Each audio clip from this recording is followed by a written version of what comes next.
Let's take IBM. They have a huge center down near San Jose where they have a research staff. And one of the first things they had to recognize is that you can't put creative research people under the clock. You've got to trust creative research people to fool around, to sit about, drink coffee or maybe whiskey, and scratch their heads and look at blackboards and play. And then suddenly, zingo, some interesting result will occur. But if you make them punch clocks, and if you say these are the things that you've got to discover, it won't work. So the corporation has to make an act of faith in its research personnel. It has to say, we recognize you have an amazing gift called brains. We don't know what these are, but it seems that in the past you've been fruitful. And so we're going to employ you to do your thing, whatever that happens to be. And we'll make an act of faith in you. And invariably, if they make that act of faith, it will work. Some fantastic idea will come out. Not perhaps the idea you expected. In fact, it may not even apply to your particular business, but you could always sell it to somebody else.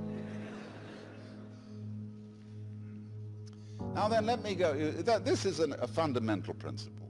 There cannot be community, there cannot be cooperation, and therefore there cannot be commerce, which really, broken down, means being merciful to each other. There cannot be commerce without mutual trust. I mean, there are even insurance companies called mutual trust.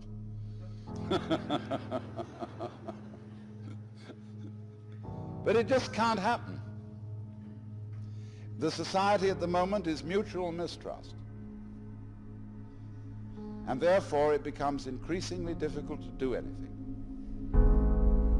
Business is inhibited by the lack of free enterprise. That sounds very right-wing. But actually fascist states, corporate states, totalitarian states are utterly against free enterprise. So let's push this a little further. St. Paul said that the laborer is worthy of his hire. And I, as a philosopher, mere philosopher, dealing in higher things, always insist that I be paid for my work. And I get the highest fee I can get. And people say, well, you're just out for money. I say, that's none of your business. Because I give most of it away. My own needs being extremely simple.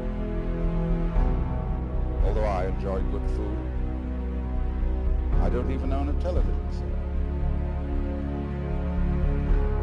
And, it's a very simple life, but I've got enough. And enough is as good as a feast.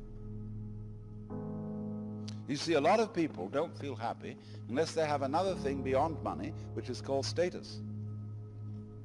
And status, to a very large extent in our economy, consists in conspicuous consumption.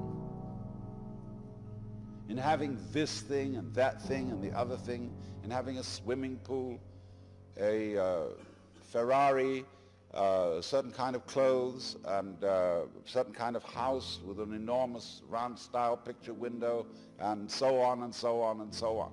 And we think we need all that because we've been persuaded by a certain kind of propaganda that that's how we ought to live. Because we haven't asked ourselves whether that was what we really wanted. In other words, we've been propagandized into thinking what we wanted. I remember my daughter when she was in high school, number one daughter, who's now become very sensible. insisted that she had to have a certain number of cashmere sweaters.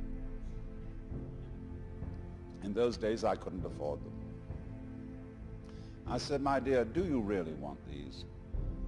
Or is it just that you've been reading ads in the magazine or listening to the other children? Because you see, schools are places where you send your child to be brought up by other children. And therefore, they get a kind of lowest common denominator of culture. So they all think they got to have this, they got to have that. And they don't really want it. If they sat back and considered, do I need all that? Is this trip really necessary? They would come to the conclusion that it wasn't. And that would be very important because they would save energy. You all know, of course, that we are nearing an energy crisis. That there is not enough physical energy going to be available for all the things we think we're supposed to do, to go rushing around, and so on. So we need to take towards commerce a more relaxed attitude.